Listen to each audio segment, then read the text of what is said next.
कालच्या व्हिडिओमध्ये तुम्ही बघितलं असेल, आपण कैऱ्या फोडून घेतल्या आणि त्यानंतर रात्रभर वाळू घातल्यात. आज त्याच्यामध्ये आपल्याला मसाले मिक्स करायचे आहेत. त्यामध्ये सगळ्यात बेस्ट इन द बिझनेस आहे माझी बहीण सुगरण. आता ती सांगेल तुम्हाला की काय काय करायचं आणि कसं करायचं, आणि एकदम बेस्ट लोणचं बनवते ती. फेवरेट आहे माझं ते लोणचं. बाहेरच्या दुकानामध्ये भेटतं त्याच्यापेक्षा हे बेस्ट बनतं घरच्या घरी. तर बघा कसं बनवते ती. तर इथं लोणच्यासाठी जे साहित्य हवं आहे ते मी इथं घेतलेलं आहे. इथं आहे मोठं मीठ, मोहरीची डाळ, मेथी बिया, घरची मोहरी ती पण थोडीशी भाजून घेतली आहे, आणि जे मेथी बिया आहेत ते पण आपण थोडंसं भाजून मिक्सरला थोडंसं बारीक करून घेतलंय. त्याचबरोबर इथं आहे कारळं, ते पण भाजलंय आणि नंतर मिक्सरला थोडंसं बारीक केलंय. त्याचबरोबर आपल्याला हवी आहे हळद, तुम्ही कुठल्याही कंपनीची वापरू शकता. हे सगळं साहित्य आता आपल्याला एकत्र करायचे आणि ते जे कैऱ्या सुकलेल्या आहेत त्यामध्ये मिक्स करायचे.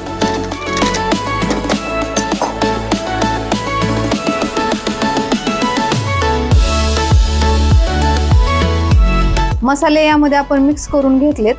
आता यामध्ये तेल टाकायचे, तेल गरम करायचे, नंतर थंड होऊन द्यायचे आणि नंतर यामध्ये मिक्स करायचे. लोणचं तयार झालंय, एक नंबर दिसतंय लोणचं. आणि असंच जर त्याची पूर्ण व्हिडिओ बघायची असेल लोणचं कसं बनवलं किंवा काय, तर माझ्या बहिणीचा यूट्यूब चॅनल आहे सुगरण म्हणून, तर त्याच्यावरती जावा, मी त्याची लिंक देतोय. त्याच्यावरती व्हिडिओज आहेत, ही व्हिडिओज बघा किंवा दुसऱ्या पण व्हिडिओज आहेत बऱ्याच, तर त्या बघू शकता. थँक्यू.